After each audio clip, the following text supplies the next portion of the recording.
Ovaj film je, malo je reći, razočaranje. Vidi se da je uloženo puno truda, ali na kraju mu dajem ocjenu 5 od 10. O čemu se tu radi? U današnje vrijeme radnja je smještena u Los Angeles i ekipa odluči opljačati banku, odnijeti silne milijune. Stvari krenu nizbrdo, opkoli policija, većinu njih pobije ili pohapsi, dok dvojica glavnih likova bježe u ambulantnim kolima. Jedan sjeda za volan, drugi stoji od traga, a društvo mu prave, pazi sad ovo, ranjeni policajac kojeg su oni sami upucali i medicinska sestra koja da sve od sebe i pokušava ga spasiti.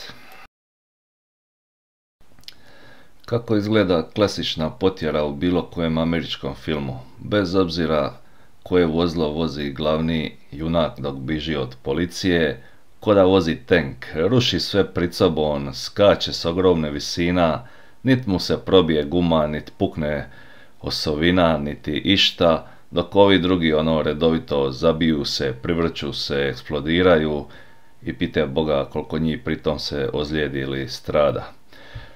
Pa i ovaj film nije nimalo drukčiji po tom pitanju, ekipa prati potpuno isti MO, oliti ga modus operandi.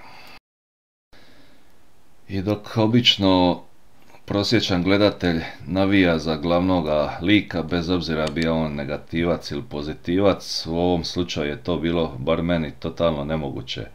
Tem su čas likovci koji pucaju na sve živo što se kreće, tem su dobrice hoće spasiti ovoga pandura koji je s njima u kolima, a istovremeno pucaju mu po kolegama šta voze aute za njima, helikoptere i šta sve ne.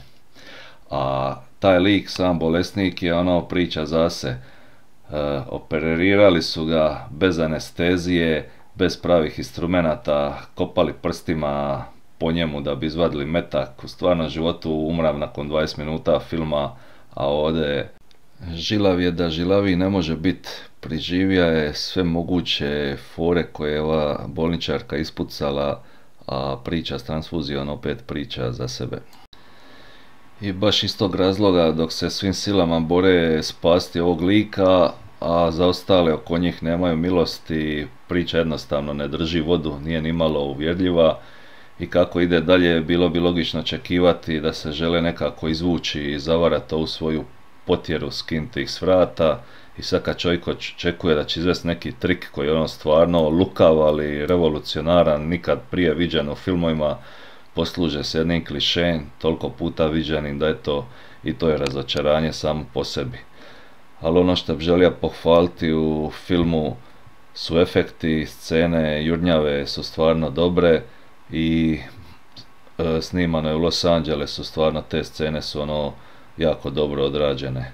Sve ostalo, ukupan dojam, scenarij, totalno promašen drugi dio filma, uglavnom film za zaborav.